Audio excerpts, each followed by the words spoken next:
Há momentos em que você acorda cansado antes mesmo de começar o dia. Lá fora, o mundo exige que você seja forte, produtivo, coerente. Mas aqui dentro, entre o peito e o silêncio, há uma desordem que ninguém vê. Você cumpre prazos, responde mensagens, mantém a aparência de quem tem tudo sob controle. Mas dentro, algo se move em ruído, ansiedade disfarçada de eficiência, irritação que surge do nada, uma disciplina que começa cheia de promessas e morre sem explicação. É como se você funcionasse, mas não se governasse. Carl Jung dizia que aquilo que não se torna consciente retorna como destino. É a força que você tenta esconder, mas que de algum modo assume o leme das suas escolhas. O que você não governa em si, governa você por trás, e aparece como pressa, como vício em estímulo, como necessidade de estar certo. Aparece quando você precisa vencer discussões para sentir valor ou quando se cala por medo de perder amor. São disfarces do mesmo conflito.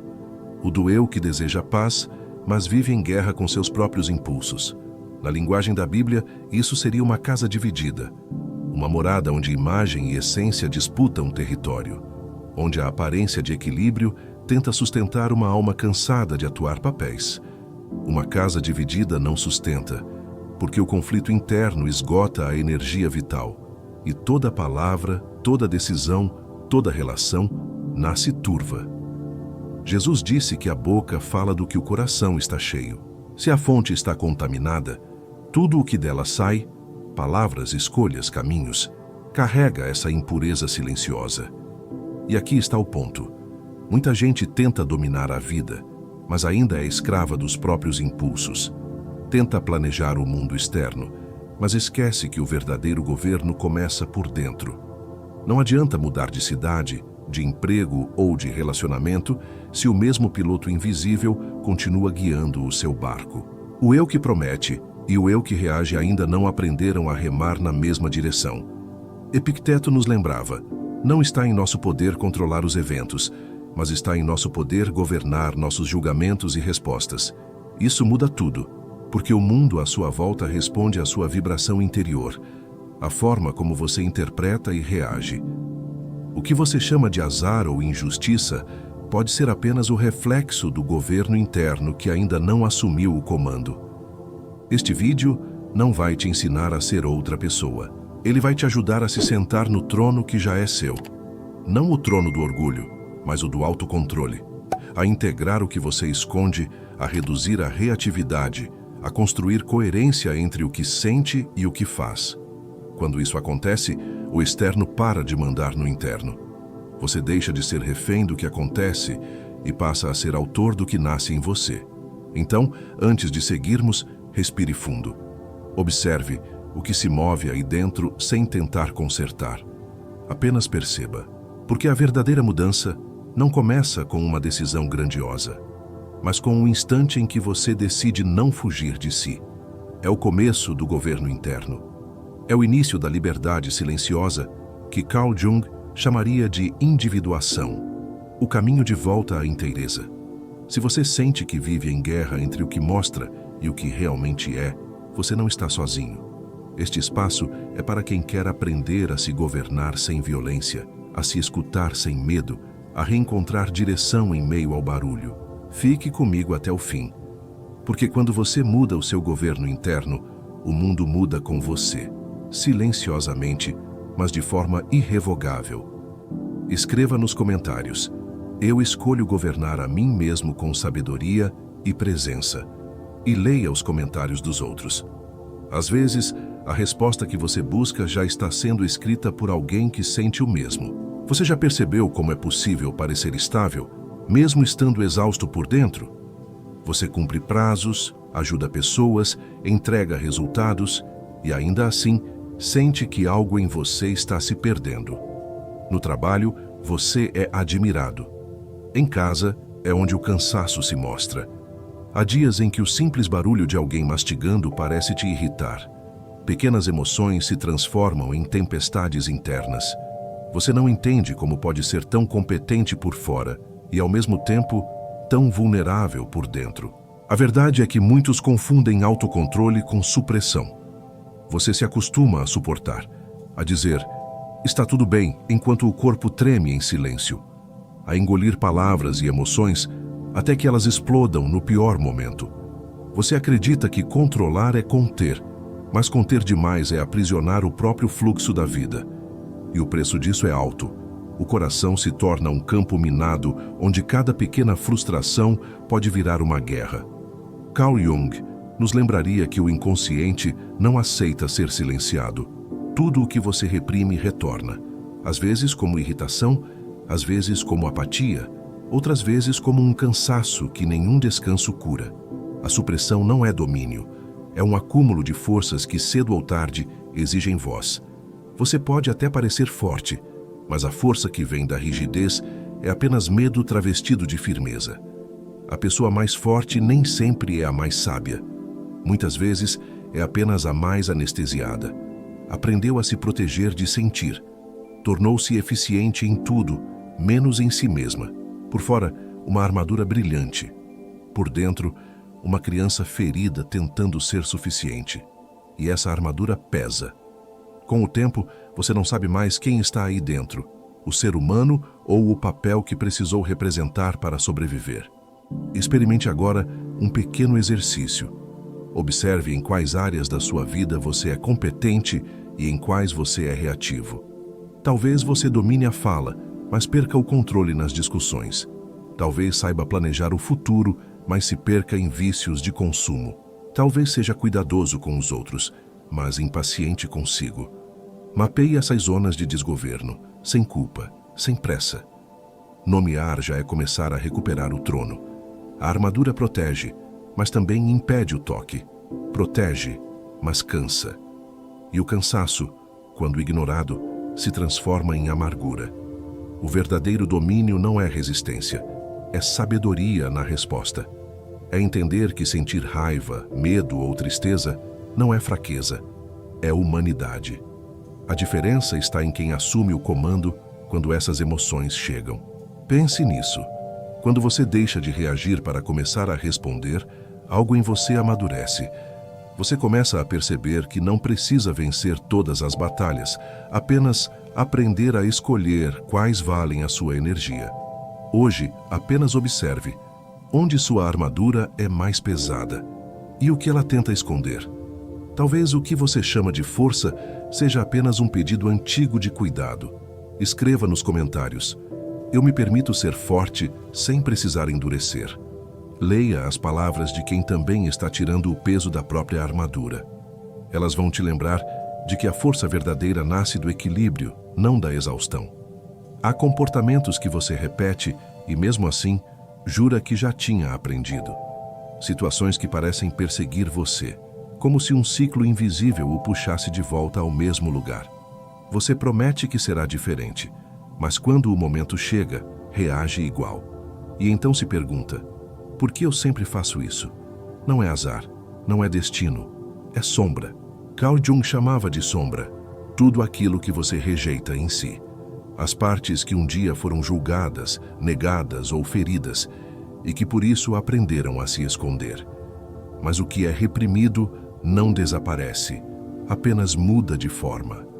Volta como ironia disfarçada, como crítica constante, como controle excessivo, como fuga.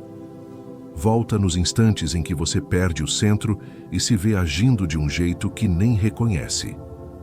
A sombra não é o mal. É energia sem dono.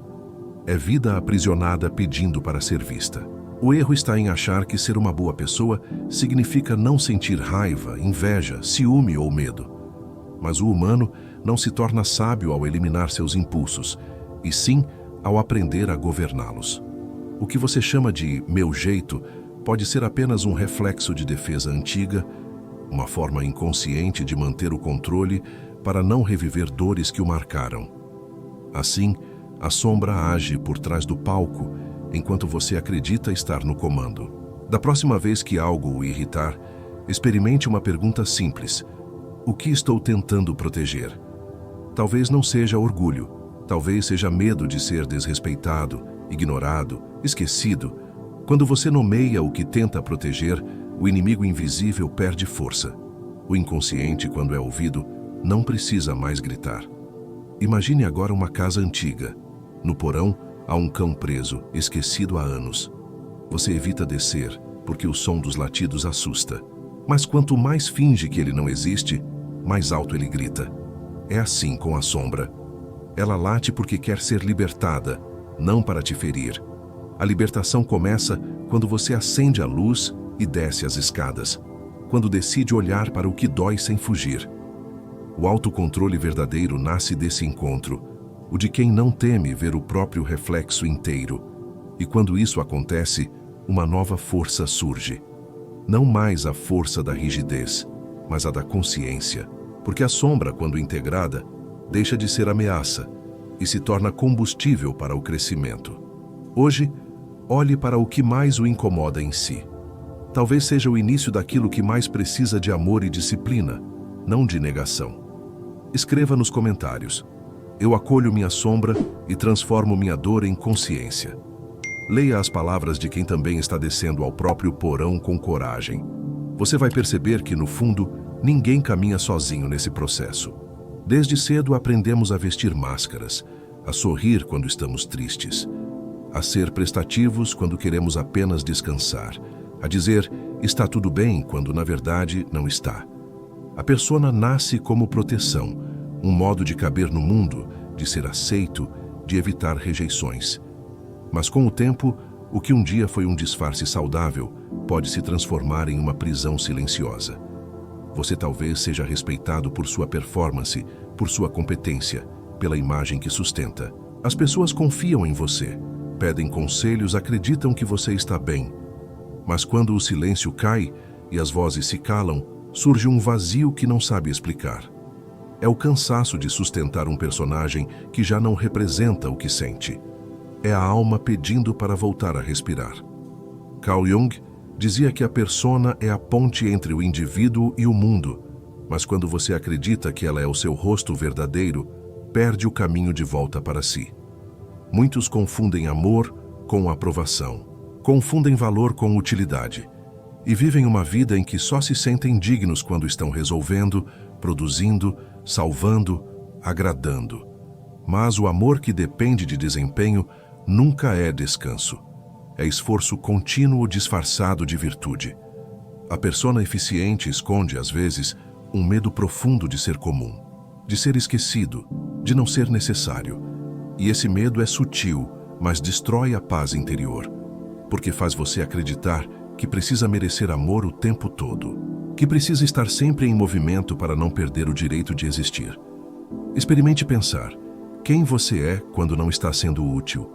Quem permanece quando o aplauso acaba, quando o reconhecimento se cala, quando não há ninguém olhando? Essa é a medida do seu caráter, o que existe quando o papel termina. Talvez você tenha confundido ser forte com nunca precisar de ajuda. Talvez tenha acreditado que ser amado significava não decepcionar ninguém. Mas o amor verdadeiro começa quando você pode descansar em sua própria verdade, mesmo que ela seja imperfeita. O mundo não precisa da sua imagem perfeita, precisa da sua presença inteira. Imagine uma máscara de ouro. Ela brilha, impressiona, protege, mas pesa. Pesa tanto que começa a sufocar o rosto que ela cobre.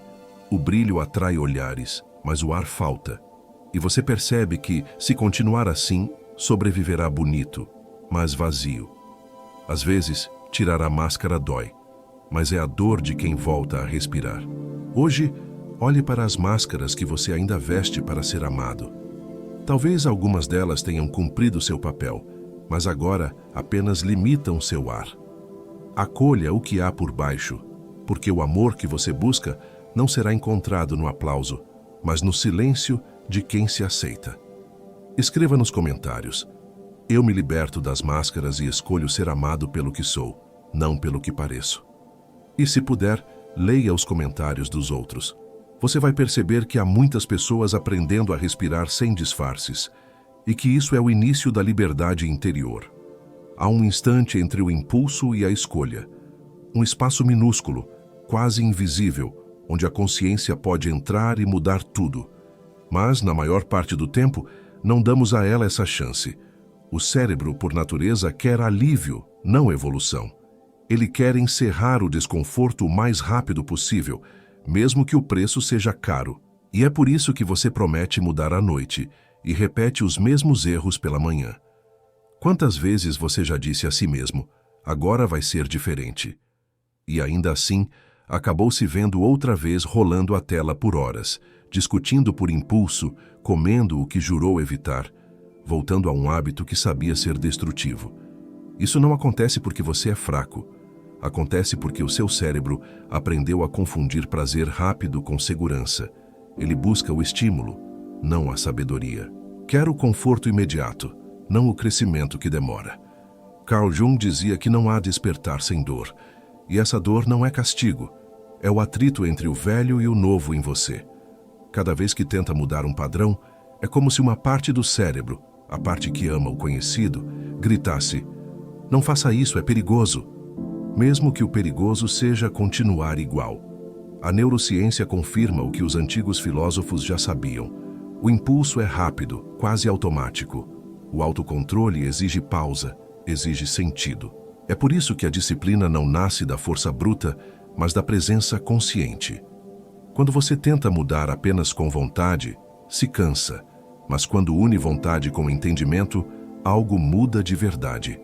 Há uma técnica simples, mas poderosa: o atraso sagrado. Nos 90 segundos que antecedem qualquer reação, seja responder a uma mensagem agressiva, seja ceder a um vício, faça uma pausa, respire, beba um copo d'água, observe o corpo. Essa pausa desarma o circuito rápido do impulso e dá espaço para o governo interno assumir o controle. É nesse intervalo que você deixa de ser escravo do cérebro e passa a ser o capitão da própria mente. Pense na amígdala, aquela pequena estrutura do cérebro que funciona como um alarme de carro. Ela é útil, protege você, mas dispara até com o vento. Às vezes, um olhar diferente ou uma palavra atravessada já bastam para o alarme tocar. O problema não é o alarme, é quando você esquece que pode desligá-lo. O cérebro quer alívio imediato, a alma quer coerência, e é entre esses dois chamados que vive o ser humano. O governo interno é a ponte entre ambos, é a capacidade de ouvir o corpo sem se submeter a ele. É saber que a dor da espera é menor do que o peso da repetição. Hoje, antes de reagir a qualquer impulso, pratique o atraso sagrado. Pare, respire, dê ao seu eu consciente a chance de falar. Porque cada vez que você escolhe esperar, você educa o cérebro a confiar em algo maior, a sua própria sabedoria. Escreva nos comentários: eu escolho a consciência em vez do impulso. E leia as palavras de quem também está aprendendo a esperar antes de agir.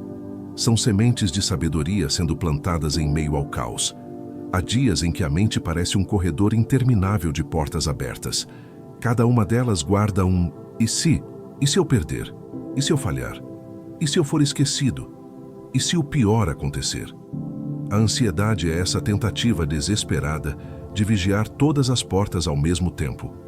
É o corpo tentando garantir o que o coração ainda não aprendeu a confiar.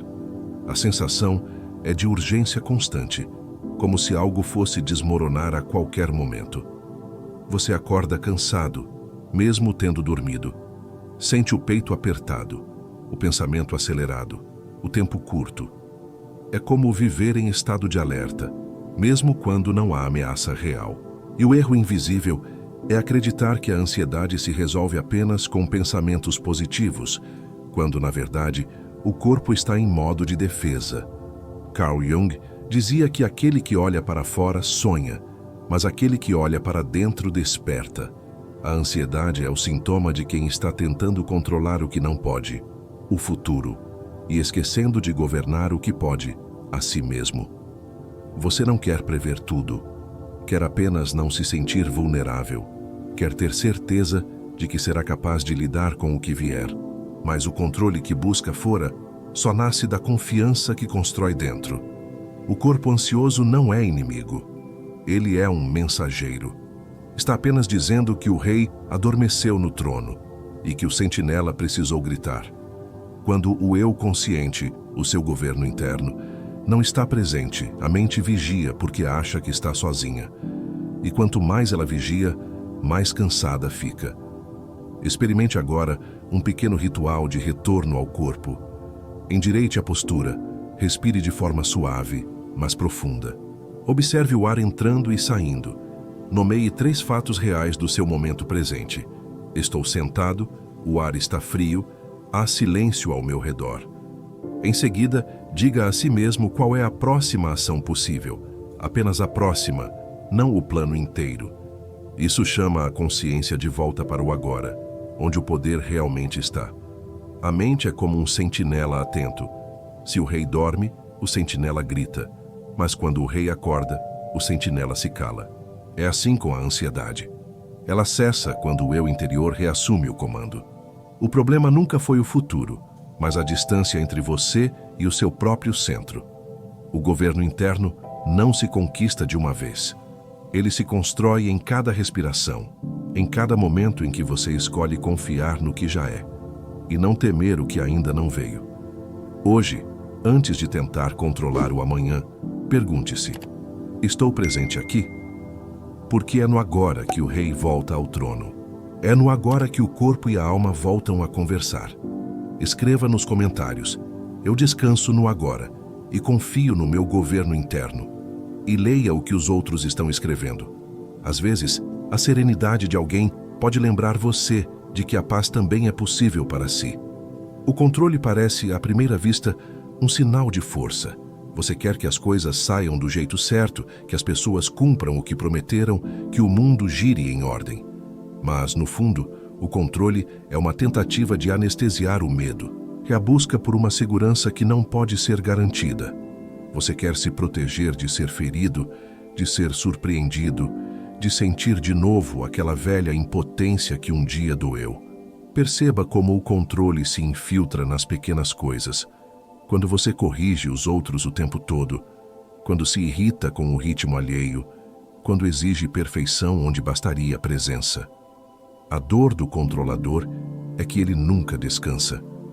Está sempre em alerta, tentando prevenir erros, prever reações, antecipar riscos. Mas o preço disso é alto. É viver cansado porque tenta governar o que não é seu. Carl Jung dizia que tudo o que tentamos dominar fora é reflexo do que ainda não dominamos dentro. Controlar os outros é uma forma de esconder o próprio descontrole. É a alma dizendo: se eu conseguir ajustar o mundo, talvez eu consiga me sentir seguro. Só que a segurança que nasce de fora é sempre instável. Basta uma mudança e todo o castelo interno volta a desmoronar. A exigência excessiva costuma se disfarçar de virtude. Você chama de padrão alto, mas muitas vezes é apenas ansiedade vestida de responsabilidade. Você acredita estar buscando excelência, quando na verdade está fugindo da vulnerabilidade. O medo de confiar, de soltar, de permitir que o outro seja quem é. Experimente trocar a pergunta: o que eu quero que ele faça? Por o que eu preciso para me sentir seguro? Essa simples mudança de foco tira o outro do centro do seu desconforto e devolve o poder ao seu governo interno. É um gesto de maturidade emocional, parar de tentar corrigir o mundo e começar a compreender a si mesmo. Imagine 2 mãos fechadas tentando segurar a água de um rio. Quanto mais força fazem, mais a água escapa. É assim com o controle. A vida não pode ser contida, apenas conduzida com sabedoria. Mãos fechadas não abraçam, elas apenas seguram. O verdadeiro domínio é suave. É a força que se expressa na confiança, não na rigidez. É o governo de quem entende que deixar fluir não é desistir, mas permitir que a vida também participe da construção do caminho. Hoje, observe onde o seu controle nasce do medo. Pergunte-se: o que aconteceria se eu confiasse um pouco mais? E perceba que a paz não está em garantir o resultado, mas em sustentar a serenidade no meio da incerteza. Escreva nos comentários: eu abro minhas mãos e confio na vida. Leia os comentários dos outros. Você vai ver que muitos também estão aprendendo a confiar, soltando o peso de tentar segurar o incontrolável. Existe uma dor que não vem do que acontece, mas da forma como você interpreta o que acontece. É a dor do julgamento. Quando algo o fere, a mente tenta entender, classificar e encontrar um culpado. E nesse esforço, você acaba se ferindo outra vez. O julgamento faz você reviver a cena, repetir o diálogo, refazer as palavras que deveria ou não deveria ter dito. Ele mantém a ferida aberta, porque transforma o sentir em sentença. Muitas pessoas acreditam que julgar é um modo de se proteger, que se puderem rotular o outro como errado, poderão seguir em paz. Mas o julgamento não protege, ele aprisiona. Ele faz você carregar o peso daquilo que queria deixar para trás. Quando você julga, se torna parte daquilo que critica. Alimenta o mesmo campo emocional que deseja evitar. Carl Jung dizia que tudo o que nos irrita nos outros pode nos levar a uma compreensão de nós mesmos. E é exatamente isso que o julgamento tenta impedir. O encontro com a própria sombra. Julgar é projetar. É ver no outro o que você ainda não se permitiu enxergar em si. Por isso, toda crítica rígida revela uma dor não resolvida. E toda condenação intensa é um pedido inconsciente de cura. O erro comum é confundir emoção com verdade. Você sente raiva e acredita que ela define a realidade. Sente vergonha e conclui que é indigno. Sente ciúme e acredita que o outro o está traindo. Mas o sentimento não é um decreto, é um sinal. Um sinal de algo que pede consciência, não punição. Pratique o método nomear sem fundir. Quando algo o atingir, diga a si mesmo: estou sentindo vergonha, e não sou vergonhoso. Diga: estou com raiva, e não sou uma pessoa raivosa. Essa separação devolve poder à consciência. Permite que você sinta sem ser dominado pelo sentir. É o começo do governo interno. Imagine o céu em um dia de nuvens pesadas. As nuvens passam, se transformam, se dissipam, mas o céu permanece o mesmo. As emoções são as nuvens. Você é o céu.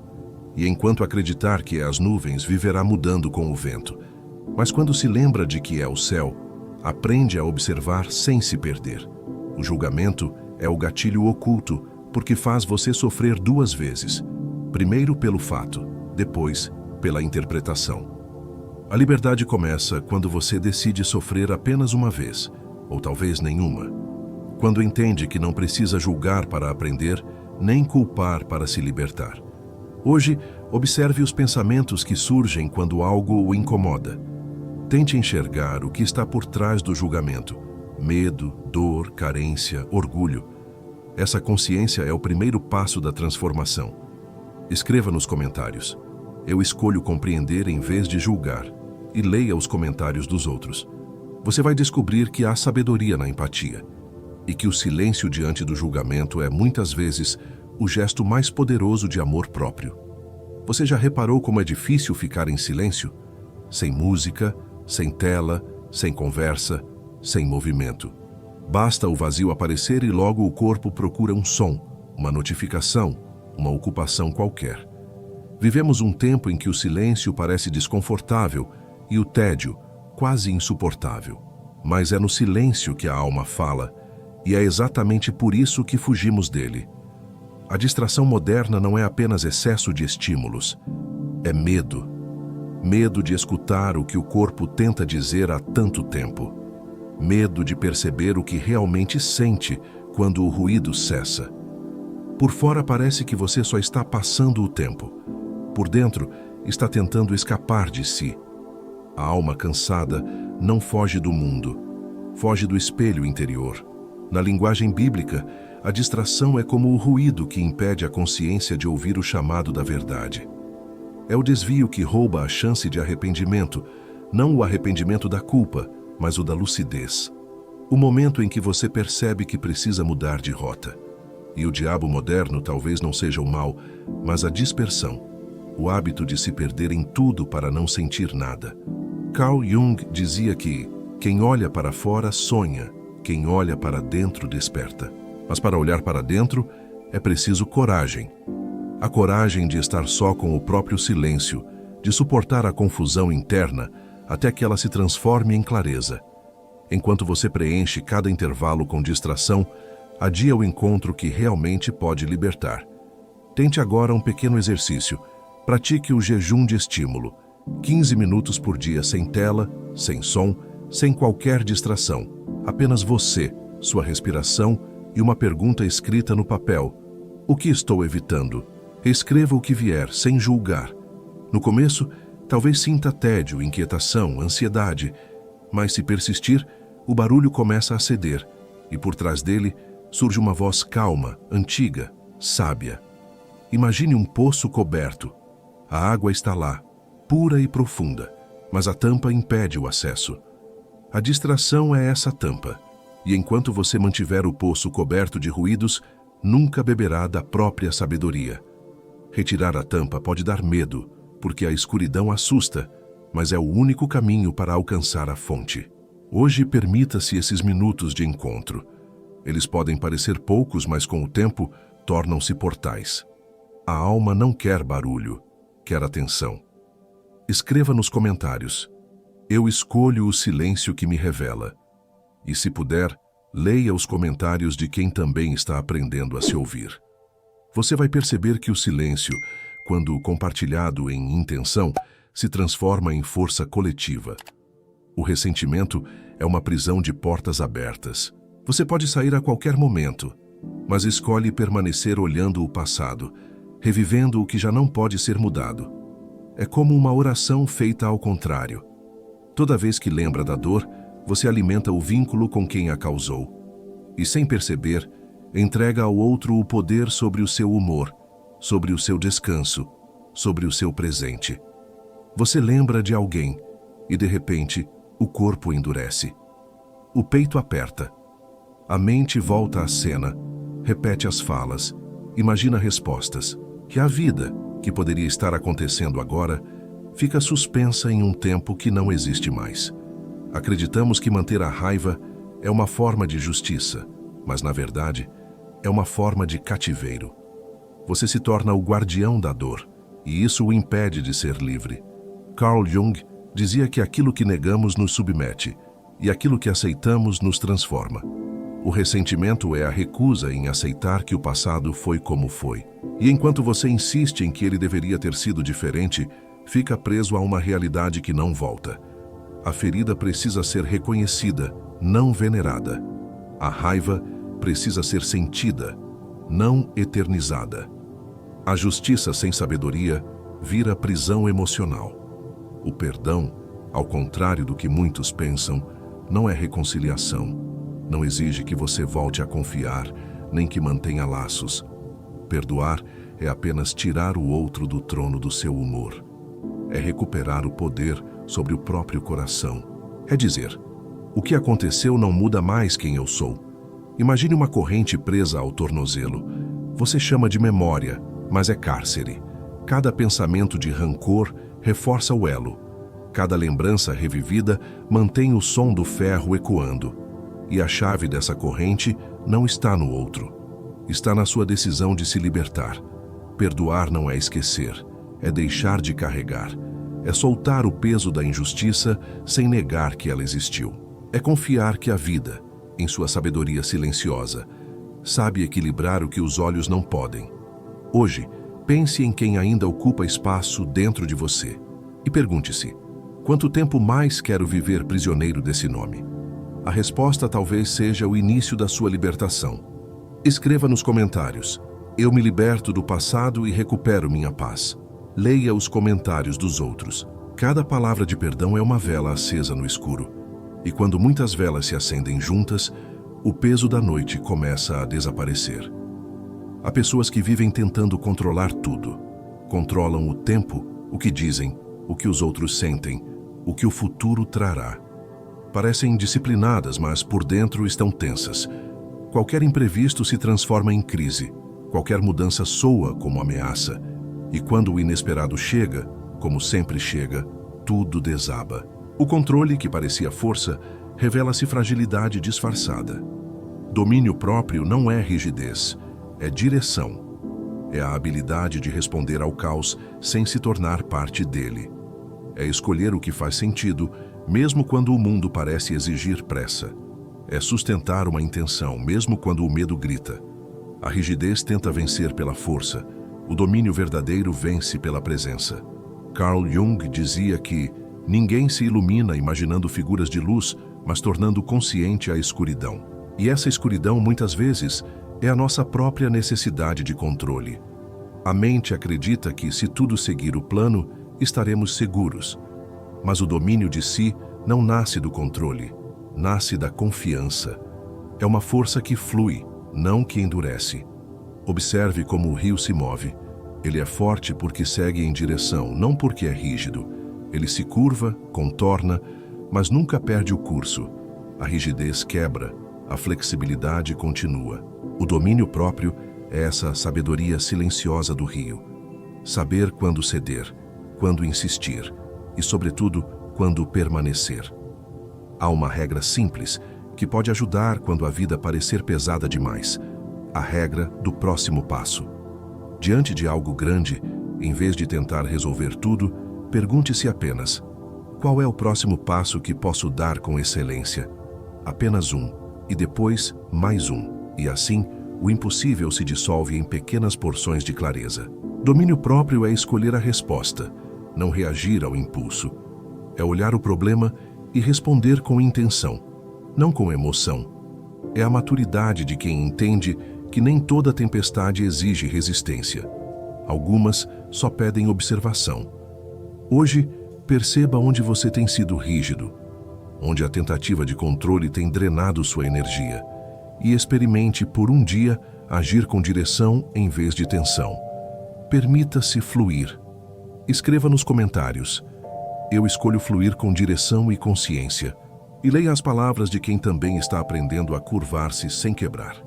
São rios diferentes, mas todos buscando o mesmo mar da paz interior. Relacionamentos não se destroem de repente. Eles se desgastam aos poucos, no acúmulo de pequenas reações automáticas. Uma palavra atravessada, um olhar impaciente, uma resposta fria. Quase nunca é o que se diz. É o tom, o ritmo, a energia que acompanha. E o que machuca, muitas vezes, não é a discussão, mas a ausência de presença no meio dela. Você já se viu dizendo algo no calor do momento e logo depois sentindo arrependimento? É como se uma força tomasse conta do corpo e você só percebesse o estrago quando o silêncio chega. Isso acontece porque, nesses instantes, o governo interno cede lugar ao impulso. A reação é rápida, mas sempre cara. Carl Jung dizia que, até que você torne o inconsciente consciente, ele dirigirá sua vida e você o chamará de destino. Em muitos relacionamentos, é o inconsciente quem fala. São as feridas antigas que respondem em vez da consciência. É a criança ferida gritando no corpo do adulto. E enquanto isso continuar, o amor se torna um campo de batalha, não por falta de sentimento, mas por falta de presença. Discutimos para vencer, não para compreender. Tentamos provar um ponto, quando o que o outro realmente precisa é de escuta. A família não precisa da sua inteligência, precisa do seu governo emocional. A presença, quando é verdadeira, dissolve conflitos antes mesmo que a razão precise intervir. Experimente a técnica da pausa e espelho. Quando alguém disser algo que o atinge, pare por um instante. Respire. Repita com calma o que ouviu, sem ironia. Você está dizendo que se sentiu esquecido? Você queria que eu tivesse ouvido mais? Essa simples atitude quebra a escalada emocional e abre espaço para o outro se sentir visto. Nenhum coração se fecha diante de uma escuta sincera. A língua é como uma lâmina, corta rápido, cura devagar. Cada palavra dita em raiva precisa de tempo e ternura para ser reparada. Por isso, a sabedoria está em cultivar o silêncio entre o sentir e o falar. É nesse intervalo que mora o respeito. Presença é o que transforma o convívio em comunhão. É estar ali, inteiro, sem querer consertar, justificar ou dominar. É apenas estar. Quando a presença entra, o amor encontra lugar para permanecer. Hoje, pratique ouvir sem se defender. Respire antes de responder. Observe o tom, não apenas o conteúdo, porque o tom é o espelho do coração. Escreva nos comentários: eu escolho responder com presença e não com reação. E leia os comentários dos outros. Eles podem lembrar você de que todos, em algum nível, estão tentando aprender a amar com mais calma. A vida externa é um reflexo sutil da ordem interna. O que você aceita dentro de si se manifesta no mundo ao redor. Por isso, a verdadeira prosperidade não começa no dinheiro, nem no sucesso, nem na sorte. Começa na forma como você se trata. Prosperidade emocional é quando a mente, o corpo e o espírito passam a caminhar no mesmo compasso, sem sabotagem. Talvez você já tenha notado um padrão: mudar de emprego, de cidade, de relacionamento, mas acabar sempre no mesmo tipo de situação. É porque o cenário muda, mas o governo interno permanece o mesmo. Você leva junto suas crenças, seus limites frouxos, suas tolerâncias silenciosas. E onde há tolerância interna à bagunça, haverá repetição externa do caos. Carl Jung dizia que aquilo a que você resiste, persiste. A resistência, nesse caso, é a recusa em se olhar com honestidade. Você quer prosperar, mas ainda tolera o desrespeito. Quer paz, mas ainda alimenta o conflito. Quer ser valorizado, mas ainda se diminui. É impossível construir uma realidade abundante sustentando internamente pensamentos de escassez. A prosperidade é uma consequência da coerência. Ela nasce quando você alinha o que sente, o que pensa e o que faz. Quando aprende a dizer não com respeito, a proteger o próprio silêncio, a manter um espaço sagrado entre os seus pensamentos e as pressões externas. Tente fazer uma lista de não negociáveis internos, pequenas regras silenciosas que sustentam sua paz. Por exemplo, dormir com o coração limpo, falar com verdade, preservar um tempo de silêncio diário, não se culpar por descansar, não fingir o que não sente. Esses compromissos são as fronteiras invisíveis que definem o território da alma. Imagine um jardim sem cerca. Qualquer um entra, pisa, colhe o que quiser.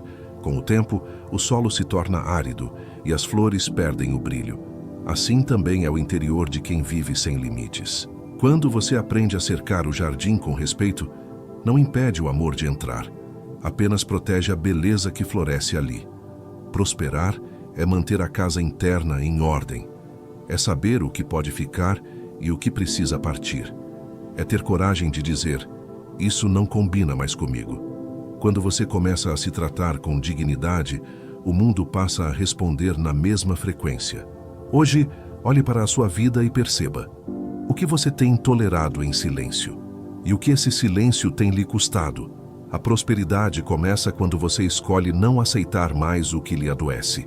Escreva nos comentários: eu me torno próspero ao respeitar o meu próprio limite. E leia os comentários dos outros. Você vai ver que a prosperidade emocional é uma corrente que começa com pequenas escolhas de respeito. Há dias em que você sente que está sempre tentando e falhando, que a mente entende o que deve ser feito, mas o corpo e as emoções seguem outro caminho. É como se dentro de você houvesse um reino sem rei, muitas vozes, nenhuma direção. E quando não há governo interno, o impulso assume o trono. Carl Jung dizia que aquele que não governa a si mesmo será governado pelas circunstâncias. Dominar-se não é se reprimir, é ordenar a casa interior. É sentar-se no trono do próprio ser com sabedoria e não com tirania. É compreender as próprias forças, não para reprimi-las, mas para lhes dar função e propósito. Para isso, existe um método simples, mas profundo: o método do rei interior. Ele não exige força bruta, apenas consciência. Sempre que um gatilho surgir, uma raiva, uma ofensa, um medo, uma ansiedade, faça uma pausa e responda, com honestidade, a 4 perguntas. Primeira: o que eu estou sentindo? Sem maquiagem. Não o que deveria sentir, mas o que realmente sente. Raiva, inveja, solidão, ciúme. Dê nome. Nomear é o primeiro ato de soberania. Segunda: o que eu estou interpretando como ameaça? Toda emoção forte carrega a ideia de perigo. Às vezes, o perigo é real, outras é apenas uma memória. Entender o que você teme traz o impulso à luz da consciência. Terceira: Que parte minha quer assumir o volante agora? A sombra, a persona ou a criança ferida? Cada uma delas reage de um modo. Quando você identifica quem quer reagir, consegue decidir quem deve responder. Quarta, qual resposta protege meu caráter, não meu ego? Essa é a pergunta que separa o instinto do governo interno. O ego quer vencer, o caráter quer permanecer. Escolha o que constrói, não o que explode.